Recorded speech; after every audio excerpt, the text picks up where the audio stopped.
कि ये जो सारे चुनाव अभी नतीजे आएंगे 3 तारीख को, विश्वास है हमें निश्चित तौर से हैदराबाद में कांग्रेस पार्टी के मुख्यमंत्री शपथ लेंगे, भोपाल में लेंगे, रायपुर में लेंगे और हम उम्मीद करते हैं जयपुर में भी कांग्रेस पार्टी का मुख्यमंत्री। कि भाई ये हिमाचल से लेकर और ये चुनाव चल रहे हैं मध्य प्रदेश, छत्तीसगढ़, ये तो झांकी है, पूरी पिक्चर अभी हरियाणा में दिखाना बाकी है।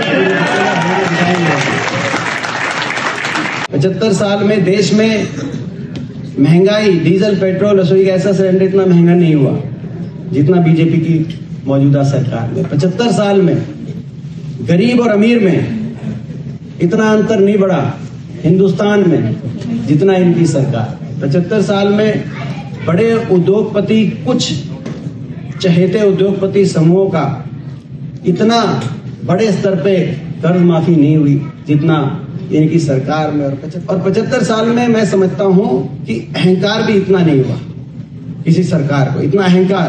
और अहंकार का मैं हरियाणा से संदर्भ जोड़ूंगा। हरियाणा प्रदेश, हरियाणा, पंजाब, जय जवान जय किसान के नारे आज लाल बहादुर शास्त्री जी ने नारा दिया, उसकी गूंज सुनाई देती थी तो यहाँ इस इलाके में सुनाई दी। और हम उसके आगे जोड़ते थे जय जवान जय किसान, जय पहलवान, जय संविधान, जय नौजवान। ये हम नारा हरियाणा के अंदर सुनते थे। मगर अब क्या हुआ? ना तो जय जवान छोड़ा, अग्निवीर योजना ले आए, फौज में पक्की भर्ती होती थी कि अकेले हरियाणा से 5,500 हर साल पक्की भर्ती होके जाते थे, अब केवल 900, वो भी अग्निवीर, जिसमें से 200 पक्के भर्ती के लिए रखे जाएंगे, बाकी बिना पेंशन के वापिस आ जाएंगे। और 1/3 जो अग्निवीर लिए गए हरियाणा से पिछले साल, वो ट्रेनिंग के बीच में वापिस आ गए क्योंकि निराश है, 4 साल के बाद बिना पेंशन घर आ जाएंगे वापस। जय किसान बोलते थे, 750 किसानों की जान चली गई, जान कुर्बान हो गई किसान आंदोलन में। 1.5 साल तक दिल्ली के चारों तरफ देश का किसान बैठा रहा, किसी के घर में कोई बूढ़ा बाप गया, किसी का बेटा गया, चिताएं जली।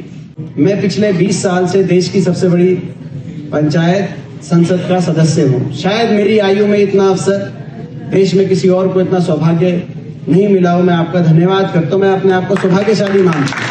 लेकिन मेरा दुर्भाग्य भी था कि मैं ऐसे समय में, जब किसान आंदोलन चल रहा था, तो उसी पंचायत में खड़े होकर जब बोलता था कि किसान की बात मानो, तो कहते थे नहीं मानेंगे।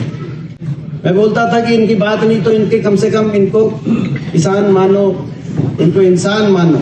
सहानुभूति के 2 शब्द कोई कह दे कि किसी के जो ये जो धरनों से जो शव वापस जा रहे हैं हरियाणा पंजाब के घरों में हर रोज, तो कि नहीं, सहानुभूति के 2 शब्द 1.5 साल तक सत्तारूढ़ दल के किसी मंत्री सांसद के मुख से हमने नहीं सुना। कहते, किसी ने कहा खड़े होकर वहां पे कि देशद्रोही हैं, और मैंने वही जवाब दिया। मैंने कहा जिनको देशद्रोही बता रहे हो ये वही लोग हैं जिनका एक बेटा ट्रैक्टर का स्टीयरिंग पकड़कर देश को खाद्य सुरक्षा देता है, तो दूसरा बेटा स्टेन गन पकड़ के पाकिस्तान और चीन के बॉर्डर पे देश को सुरक्षा देने का काम करता है। लेकिन जय किसान नहीं करता। हरियाणा में देश में सबसे ज्यादा बेरोजगारी, ऐसी स्थिति आ गई बेरोजगारी का, हरियाणा आलम ऐसा आ गया कि आज कोई डिप्रेशन का शिकार, कोई नशे की तरफ। हरियाणा में ड्रग ओवरडोज से सबसे ज्यादा डेथ्स पंजाब से भी ज्यादा इस साल हरियाणा में हुई। कहीं नशे की बात आ गई, कहीं डिप्रेशन की बात आ गई, कहीं अपना घर बार बेचकर सीधे रास्ते या टेढ़े रास्ते कैसे भी विदेश में जाओ, ऐसी स्थिति आ गई। आप देख रहे हैं यहाँ तो कम, अभी हरियाणा से कम आए, मगर बहुत बच्चे यहाँ भी आए हुए हैं, सभा में भी आए हुए हैं लॉस एंजलिस में, और उस इलाके में तो इतनी बड़ी संख्या में। कहीं कोई हरियाणा वो धरती जहाँ बेटी की, बहन की इज्जत के लिए, न्याय के लिए कुरुक्षेत्र में महाभारत का युद्ध हुआ। ये वो देश है जिसमें अपनी दुश्मन की बेटी की इज्जत को भी अपनी स्वयं की इज्जत मान के देश चला है। लेकिन जब वो बेटियां न्याय मांग रही थी, हरिद्वार तक चली गई थी अपना मेडल हरिद्वार गंगा में बहाने के लिए, तो किसी भी मंत्री, प्रधानमंत्री, खेल मंत्री के मुंह से ये नहीं निकला कि आप अपना मेडल मत बहाएं, आपको न्याय मिलेगा देश के। और उनको दिल्ली की सड़कों पे घसीट कर उन्हीं बहन बेटियों को, ये स्थिति तो जय पहलवान में नहीं छोड़ा। बाबा साहब का संविधान जिसको सबको हक देता है, हर वर्ग को हक देता है, वो संविधान दे, और संविधान को तोड़ने में लगे हुए।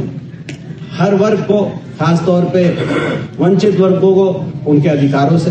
तो ना जय किसान छोड़ा, ना जय जवान छोड़ा, ना जय नौजवान छोड़ा, ना जय संविधान छोड़ा और ना जय पहलवान छोड़ा।